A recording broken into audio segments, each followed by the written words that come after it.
gardening and paint not only your fingers but over your face and clothes, supergluing your hands to construction paper for making collages in elementary, building an entire solar system out of styrofoam balls in junior high, and creating a self-portrait during art class in high school.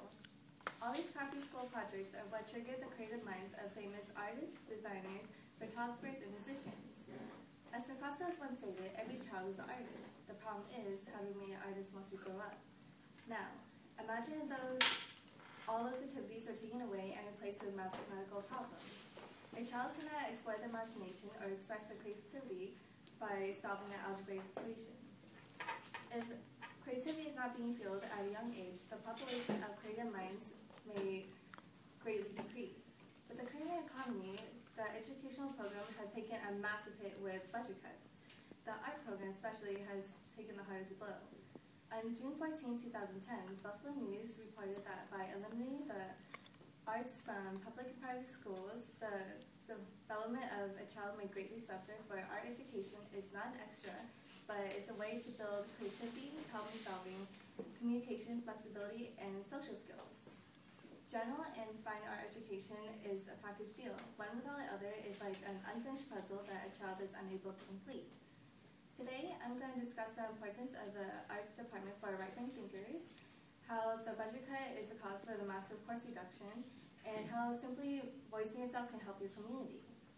First, let me explain the right hemisphere of the brain and how the elimination of the art department can affect your society.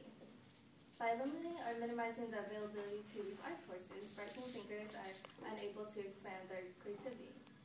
The amazing works of the brain is made up of two hemispheres, the right and the left. Depending on the individual, the brain tends to favor one side over the other, providing us with an equal balance of logical and creative minds. The right side of the brain deals with one's creativity and their ability to perform, while the left side is more logical and mechanical. Unfortunately, all the educational focus seems to be more directed towards left-brain students, where general education isn't taking as big of a cut as the art department. However, South Bend Tribune stated on May 23, 2010, that students who are more involved in the arts have scored 23% higher in the English sections of SAT and 20% higher in the math sections compared to students with little to no musical background. Therefore, general education and fine art education benefit one another. Marketing Communication reported on December 1st, 1983, that the average 40-year-old retains only about 2% of the creativity held at the age of 5, which brings us back to the necessity of providing these courses for students. Not only do students no longer have the availability to obtain these courses through accredited classes, but this may also affect the employment rate. Together, doctors, lawyers, fashion designers, and musicians make the world go round. Suppose the entire fine art department were to vanish. The creative minds of individuals who seek positions in the artistic field would not improve, nor would their eradication be expanded. As art courses are being taken away from right-brain thinkers, the reasoning behind the cutbacks may seem beneficial to the community, although it's actually quite unfair and could potentially worsen the state jobs. Public, private schools, community colleges, universities all over the United States have been victims of budget pay cuts.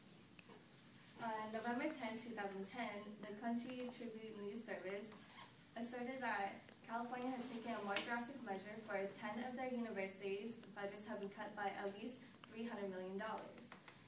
As a result of this immense cut, more teachers are at risk of losing their jobs, along with more reductions in the art department.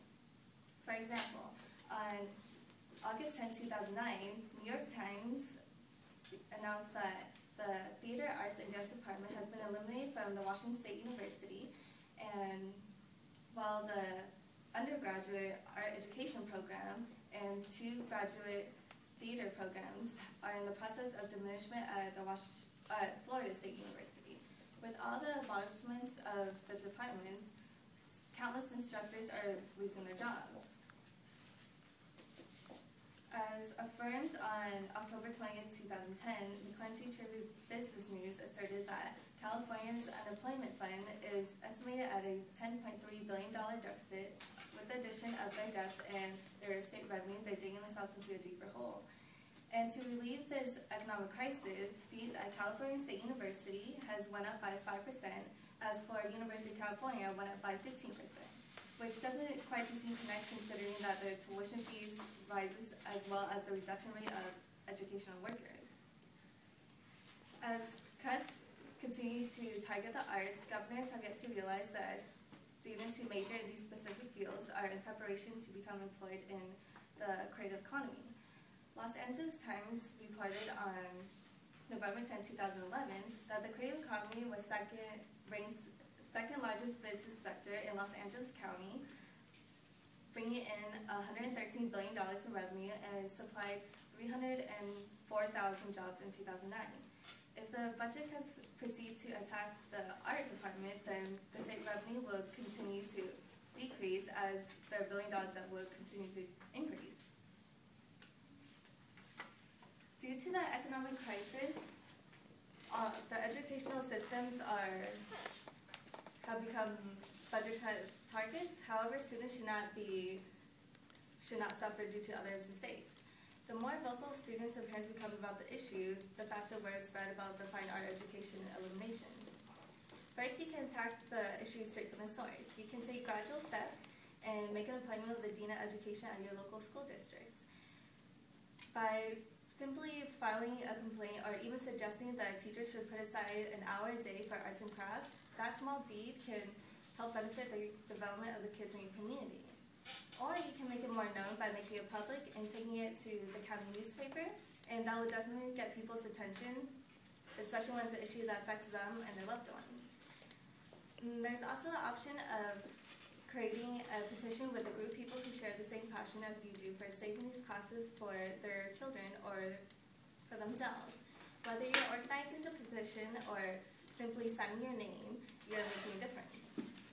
And after obtaining a certain amount of signatures, the petition can then be presented to the governor for revision and hopefully acceptance. As crafty school projects are what trigger the creative minds of famous artists, designers, photographers, and musicians, it can be concluded that fine arts education should not be eliminated. As Picasso has once stated, every child is an artist. The problem is, how do we make artists once we grow up? Now, to keep the creativity alive, make a stand and get your voice heard.